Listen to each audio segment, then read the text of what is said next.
deep dive. Just take a moment and welcome to the deep dive. Just take a moment and think about the world we're in. History always seems to be churning, standards shifting. Power often seems to eclipse truth, doesn't it? And sometimes it really feels like we're just losing our bearings. So when everything is so noisy, so many conflicting ideas, who can be that fair, that just witness for all of humanity? Someone you can really trust to see the whole picture.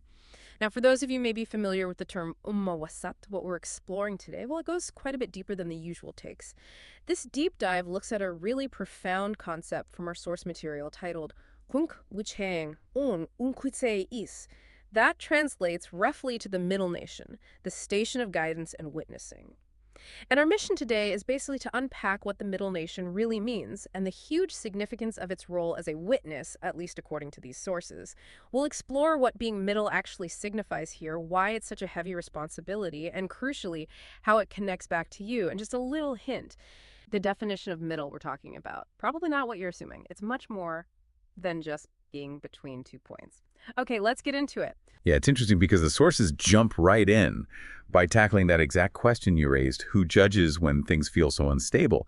And the answer, according to this material, is pretty direct. It points straight to a core Quranic verse from Al-Baqarah. It says, "And thus we have made you a middle nation, that you may be witnesses over mankind, and the messenger may be a witness over you." The source material really highlights this verse as God's clear answer. It identifies a specific group, a nation.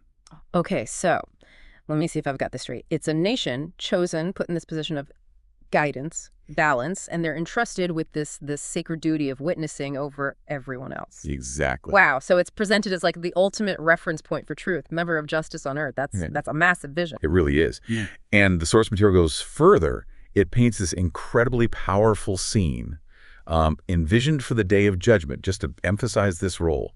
Picture it. All creation gathered, every nation lined up behind their prophet. The prophets then witness for their people. Then the messenger, peace be upon him, witnesses specifically for this nation. And then finally, this nation is called to witness over all the others. Ah. So you see, it's not just describing a historical group. It's framed as a divine covenant, a huge monumental trust. Okay, that brings us to a really key point, because when we hear middle, our minds usually jump to, the physical center, or maybe compromise, finding the halfway point. But the sources talk about a much, much deeper linguistic meaning for the Arabic word al-wasat, right? What does it really mean beyond just being in between? That's exactly where the common misunderstanding happens, and it's so important to get this clear. In Arabic, al-wasat isn't just about the physical middle. It profoundly signifies things like the chosen, the best, the most complete, and crucially, the most rational or wise. It implies a state of excellence, a peak, not just neutrality or being halfway. That's a really powerful difference. So not just spatial. Can you give an example from the source, something that really shows this best or most complete meaning in action? Yeah, the source gives some great illustrations, like the phrase, Quraysh are the Atat of Arabs in lineage. Now, that doesn't mean they lived in the geographical center of Arab tribes. Right. It means they were considered the most noble, the most esteemed, the highest in status. Oh, okay. And there's another example. This one's directly from the Quran, this Surah Al-Qalam. It talks about a group of people and said the out of them. Here, Alton refers to the one among them who had the soundest judgment, the clearest opinion, the most insight, not the guy standing in the physical middle. That completely reframes it. Okay. So Quranic middleness. It's not about being lukewarm or sort of stuck between two sides. It's about reaching a station of perfection, elevation, something earned through merit, not just position. Exactly. It's the highest point, the peak, not just the midpoint. So what qualities then, according to the sources, does this middle nation need to have? What enables it to be at that peak? Well, the sources are quite specific. They mention needing a sound consciousness, wayan rajihan, which isn't just being aware, but having this deep, balanced understanding. Also, penetrating insight, bada nafiha, the ability to see past the surface, to grasp the real truth of things. And crucially, it weighs matters with God's balance. Tazin al-umur bi mizan Allah. These aren't just nice to have, they're fundamental to how it judges. And what's the basis for these judgments? Is it feelings or, group loyalty? No, absolutely not. The source is very clear on this. Judgments on words, actions, methods, they are never based on emotion or tribalism. Yeah. Instead, They had to be rooted in this kind of triad. First, justice founded on divine revelation, waya sama. Okay. Second, reason that's backed up by clear, solid evidence, al-moyad bil-bayina. Right. And third, that pure, uncorrupted human nature, fira alati lam tusiha al-ha. It's this powerful, mixed divine guidance, solid reasoning, and that innate sense of right that makes it quantified to be a witness, to really weigh things properly, Yeah. to tell truth from falsehood. This is sounding less and less like a place on a map and much more like, I don't know, a state of being, a position of real responsibility. Is this middleness geographical at all or something else entirely? Definitely not geographical. The source Gotcha. clarifies it's a position of understanding, of perception, spiritual elevation. You can maybe picture it like standing on a high mountain peak. You can see the whole landscape, everything clearly. You can weigh things with a true, unbiased balance. Ah, And this station, this peak, it isn't something you just inherit by birth or by living somewhere specific. It's earned through deep knowledge, through righteous action, through this unwavering commitment to justice. It's a climb. that clarity is so important because I think for a lot of people, they hear middle or moderation and they immediately think passive, neutral, just finding a compromise. But it sounds like these sources really push back against that idea of wasatiyya or middleness. How does it differ from just being neutral? It's a critical difference, and yeah, the source really emphasizes this. It directly tackles that common mistake of watering down wasatiyya into just passive neutrality or wishy-washy gray stances, or maybe just finding an easy compromise. That's a major misunderstanding the sources are trying to correct quite forcefully. So in the Quranic sense, wasatiyya isn't about hesitation or meeting halfway. It's more active. Not at all about hesitation or compromise. The source is emphatic. Quranic wasatiyya means a complete, unwavering commitment to truth. It means taking the most just, the most correct stance, period. And sometimes that stance might actually be very decisive. It might even seem, shocking or difficult for people who prefer ambiguity. It's never about splitting the difference between extremes or watering down principles. Instead, and I love how this source puts this, the middle here is the absolute peak you climb towards when you're striving for perfection and justice and truth. The peak, not the average. Exactly. It's the ideal. It's demanding, not comfortable. And this whole idea rests on witnessing ashahada. The sources call this a heavy trust, a sacred duty. What does that actually involve, this burden of witnessing, both here and, in the hereafter? It really does have two sides. There's the worldly responsibility, and then there's that scene in the hereafter. The sources even bring in another verse from Surah An-Nisa. Then how will it be when we bring from every nation a witness, and we bring you, O Muhammad, as a witness against these people? So in this world, witnessing is about actively clarifying truth when it gets murky, right? Conveying it clearly, protecting justice from being twisted or ignored. It's an ongoing active job, constant vigilance needed. That sounds like a huge obligation. Yeah. So what happens if this nation or the people in it fail? What if they lose that balance we talked about? Well, the source points to a really serious consequence. If this nation loses its balance, if it turns away from the light of revelation, the very thing that empowers its witnessing, Yeah. it falls from that high station. It stops being the nation that witnesses for others, that beacon of truth. Instead, it becomes a nation witness against.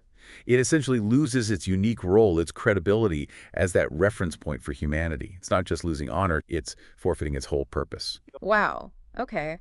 And this idea of balance keeps coming up. There seems to be this really tight connection between al-wasat, this high middle, and the balance, al-mizan. Can you link those two for us? Absolutely, yeah. The source draws a very direct line to another major Quranic concept, the balance, al-mizan, that God sent down with the book. It specifically points to Surah Al-Hadid. We have already sent our messengers with clear evidences and sent down with them the scripture and the balance that mankind may uphold justice. See the connection, divine guidance and the means to establish justice sent together. So the balance isn't just like a poetic way of saying fairness. It's an actual tool, a standard. Precisely. The source clarifies it's not just a metaphor. It is the definitive, unchanging standard for equity. It's the essential tool the middle nation uses to establish and maintain justice. And it says that Quranic wasatiyya, this elevated middleness, it's only complete when the nation holds both God's book, the Revelation, and this precise balance of truth. That's what guarantees its judgments are free from whims or emotions or social pressures. They're based purely on justice and equity. It's about having the perfect standard and knowing how to use it. Okay, we've talked a lot about the middle nation as this collective entity, but how does this apply to us? to individuals. I mean, a nation is just its people, right? Does this wasatiyya start personally, and how? Oh, absolutely it does. And the source makes that connection crystal clear. The middleness of the nation, its high station, depends entirely on the middleness of the individuals within it. The nation isn't some abstract thing floating above people. It is the sum of its people's hearts, their minds, their actions, Ah. which means there's a huge direct personal responsibility on each one of us. So, if an individual, if you manage to be balanced in how you think, stay fun on truth, avoid extremes, and avoid negligence, you basically become like a solid brick in the wall of this middle nation. Is that the idea? That's exactly it. The source is really unambiguous. The responsibility of wasatiyya starts inside each person. It starts in your home, with your family, at your job, and how you judge other people. And, maybe most importantly, how you handle disagreements. Think about how hard is it sometimes to stay objective in an argument, or make a decision that isn't just based on what you want. Yeah, very hard. So if individuals keep striving for that internal balance, then the nation collectively can stay balanced. Yeah. But if the balances inside hearts get corrupted, meaning if biases or emotions or just whims take over from divine guidance and sound reason, then the whole nation's balance gets thrown off. It's a bottom-up thing. And you are right there at the foundation. This whole idea of middle meaning excellence seems to pop up elsewhere, too. The sources draw a parallel to something people might know. A salat al-wusta, the middle prayer. How does that connect? What does the middle prayer tell us about this elevated meaning of wasat? It's a really beautiful connection, actually, and it reinforces this core idea. Middle, in the Quran, consistently points to excellence, completeness, peak performance, not average. It refers to the verse in Al-Baqarah, guard the prayers and the middle prayer. But the source explains that this middle prayer isn't necessarily limited to one specific ritual prayer during the day. So it's not just, say, the afternoon prayer like many interpret it. It's broader, covers more of life. Exactly. The source suggests a salat al-wusta includes every genuine connection, every act of salat that you perform rightly and sincerely for God. Yes, that includes the ritual prayer, standing, bowing, prostrating. But it also extends out. Things like keeping strong family ties, helping the poor and needy, working to help the oppressed. As long as the act is sincerely for God, done with justice, done with kindness, ihsan, it can fall under this idea of the middle prayer. It's about the quality and completeness of that connection, not just the form or the time. It takes presence of heart, right action, fulfilling your obligations fully and correctly. That's a really profound way to look at it. So both the middle nation and the middle prayer, they're not just about ticking boxes. They both embody this theme of excellence, elevation. Precisely. Both are sacred trusts. Both need more than just going through the motions. They need that deep internal presence, upright actions, and really fulfilling obligations completely, being the best, the most complete in your connection to God and to others. The consistency and the meaning of wasat is really striking. Yeah, what really stands out is how middle consistently points to the peak of virtue, the height of knowledge, the absolute standard of justice. It's something you strive up towards, not a place you just settle into. Okay, so let's try and recap this deep dive into the middle nation. In the Quranic sense, the deep Arabic sense, it's not a place, not just history, not passive. It's the nation, or really the collective, of individuals who grasp God's balance, who see by the light of revelation, who weigh things with sound reason, and that pure human nature. It's the nation of truth, unwavering in justice. And here's the final thought, maybe the challenging part that we want to leave you with, drawing from these sources. Being part of or trying to embody the qualities of this middle nation. Well, it's not some historical honor you just inherit passively. It's described as a daily thing, a responsibility you have to renew constantly. It's an ongoing test of your conscience, your insight, your intellect in everything you do. So it really asks you to think, how are you holding God's balance in your own hand, in your own heart? How carefully do you weigh yourself, your actions, your biases before you even think about weighing others? The journey to truly uphold this station of the middle nation, it literally starts inside each of us, striving in your own life right now to be a witness for truth, just as you hope you'll be an accepted witness before God on that final day. It's a profound responsibility, isn't it? It brings us right back to that foundational verse. And thus we have made you a middle nation, that you may be witnesses over mankind, and the messenger may be a witness over you. Thank you for joining us on the deep dive. Until next time, keep seeking that balance, keep striving for that peak of justice.